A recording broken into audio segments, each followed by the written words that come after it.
81 पासून करतो तेव्हा आपल्यापासून सर्व्हिस देणार आहे असे आमचे ड्रायव्हर साहेब पोटे साहेब आता 2-3 महिन्यानंतर रिटायर होणार आहे. तर त्यासाठी आम्ही छोटंसं जे सत्कार ठेवला आहे त्यांचा तो त्यांनी मान्य करावं आणि असं आम्हाला जी साथ दिली दुःखात सुखात काय असं आम्हाला गाडीचा काय कुठला प्रॉब्लेम आला गाडी आणायची असेल लावायची असेल तरी कधी ते कधी न विसरता ते सगळे लावून घेणार सगळे करून घेणार. ते आता 2-3 महिन्याने रिटायर होणार आहेत तर आम्ही त्यांचा तो सत्कार करतो ते हे करा. तरी पण मला त्यांच्याविषयी बोलायचंय जरा तरी आपण शांत चित्ताने ऐकावं.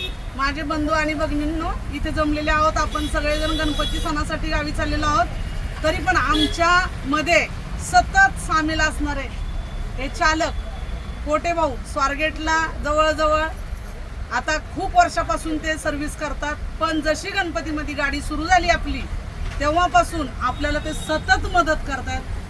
एवढंच नव्हे तर कोरोनाच्या काळामध्ये त्यांनी स्वतःचे पैसे भरून आपल्या लोकांना गावी आणण्यासाठी ते स्वतः आले होते आणि कुठल्याही परिस्थितीमध्ये मागे न हटणारे सतत कधीही बोलवलं रात्री अपरात्री तरी येणारे आपल्यासाठी धावून हे पोटे भाऊ. त्यांचा 3 महिन्याच्या नंतरनं रिटायरमेंट आहे तरी पण आपली त्यांची काही भेट होणार नाही एवढ्या 3 महिन्यामध्ये.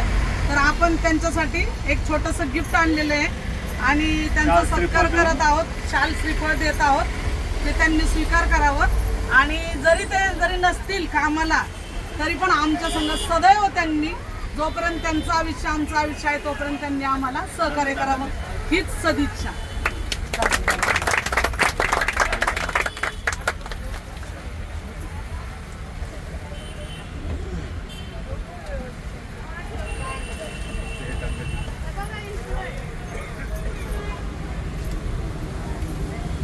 आणि हे रामाने परिवारातर्फे म्हणजे रामाने परिवार म्हणजे एसटीचा पूर्ण आपला जो आहे कात्रण खेड पावनळ दमामे हे सगळे लोकांतर्फे ही छोटीशी गिफ्ट असते. गणपती बाप्पा मंगल मूर्ती.